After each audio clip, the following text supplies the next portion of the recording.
Welcome to the Flight Levels. A few weeks ago, we did a deep dive into power versus thrust on propeller-driven aircraft. If you haven't seen that episode yet, I highly recommend you check that one first, because this week we're assuming you've already understood those concepts. I've put a link in the description below. Today, we're going to take that framework and apply it to turbine-powered aircraft. Let's get to it.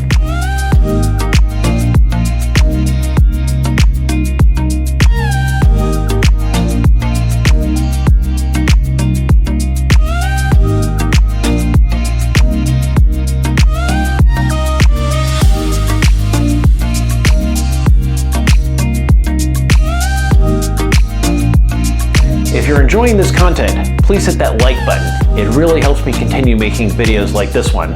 And don't forget to subscribe so you don't miss any upcoming episodes.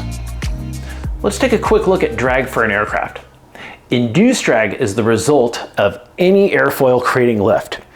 In straight and level flight, the faster the airspeed, the lower the induced drag. The slower the airspeed, the higher the induced drag.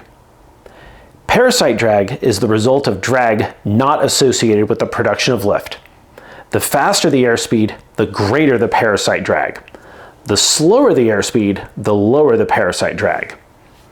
Add them together and we get total drag with a minimum at L/D max. This curve is identical for propeller aircraft, turboprops, turbojets, and even high bypass turbofans. Different engines do not change the drag curve, which is the same thing as the thrust required curve. What does change is how thrust and power are produced. Now, let's add thrust from a turbine engine. Here we have thrust required, which is just total drag, along with thrust available for a jet aircraft. And this is the first major difference from propeller airplanes. Notice that thrust available is essentially flat across a wide range of airspeeds. If you're an engineer, yes, thrust is not perfectly constant. But for understanding jet performance, treating it as constant gives us the basic idea of turbine engine performance. A typical narrow-body jet, think a 737 or an A320, might produce around 25,000 pounds of thrust per engine at takeoff, or roughly 50,000 pounds of total thrust available. As the airplane accelerates from liftoff through climb speeds, thrust stays constant. It does not decrease as we accelerate the way a propeller-driven aircraft does. Excess thrust is the difference between thrust available and thrust required. If we look at this graph, the maximum separation between these two curves occurs right here at minimum drag.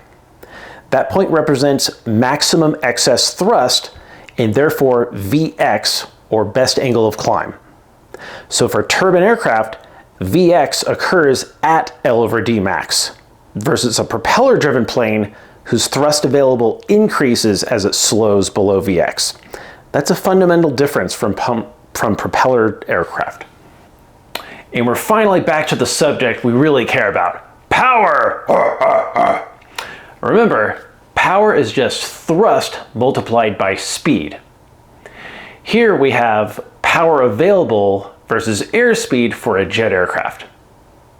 Since thrust is nearly constant, power available increases linearly with airspeed. At slower speeds, maybe around 170 knots, the airplane simply isn't moving fast enough to produce much power. As we accelerate to 250 knots, thrust hasn't changed, but speed has, so power available increases dramatically. Now let's add power required, and this is a critical point. The power required curve is exactly the same for propeller aircraft and turbine aircraft. Nothing about changing the engine changes this curve. Power required depends only on the airplane's drag and the speed at which that drag is applied. That's it. Here we have power required plotted against airspeed. Power required is essentially total drag with a time component. Let's start at the speed of minimum total drag, or L/D max, as a baseline. If we were to increase speed, we not only increase total drag, but we also increase speed. This results in an increasingly steep power required curve. Now let's go in the other direction. If we slow down, total drag goes up, but since speed is decreasing, the power required has a flatter curve. If we look carefully, we can see the lowest point on the power required curve, which occurs at a speed slower than L over D max. This point represents minimum power required or maximum endurance, just like on a propeller-driven aircraft. Excess power is the vertical distance between power available and power required. As we move to the right on this graph, power available continues to increase faster than power required up to a point. The maximum separation occurs here, well to the right of minimum power required. This point represents Vy, or best rate of climb. And this is why in turbine aircraft, Vx might be around 170 knots, but Vy might be way up around 240 knots. If the airlines are so concerned with fuel prices, you would think they would want to fly their aircraft at the best range speed. So why do airplanes fly at L over D max? This is where the conversation can get off the rails a little bit, so let's be precise. From a pure aerodynamics standpoint, any aircraft, propeller or jet-driven, would be more economical flown at L over D max. So why don't airlines do that? The answer is not aerodynamics. The answer is economics. Burning fuel is only one cost of operating an airliner. Slowing down to fly at maximum range means longer flight time, higher crew costs who are paid by the hour, not the mile, increased duty and scheduling constraints on those crew members, fewer legs flown per day, lower aircraft utilization. Each airplane is a revenue-producing asset. Time matters a lot to an airline. So airlines intentionally fly faster than maximum range, accepting higher fuel burn in exchange for lower total operating cost. To put it bluntly, airlines don't care about burning less fuel, they care about maximizing profits. Let's zoom out and tie everything together. Changing the engine does not change the thrust required, nor the power required curves. Excess thrust determines climb angle. Excess power determines climb rate.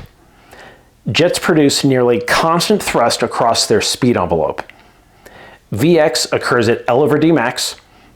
Vy occurs at much higher speeds. Airlines fly faster than max range because time has value.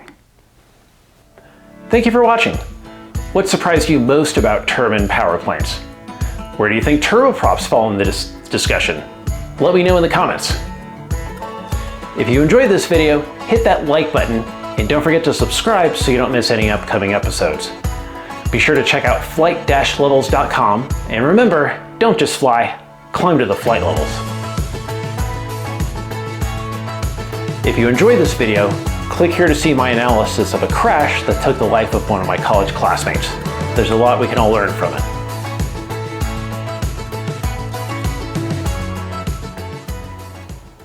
And finally, we're back to the area we really want to be. Power!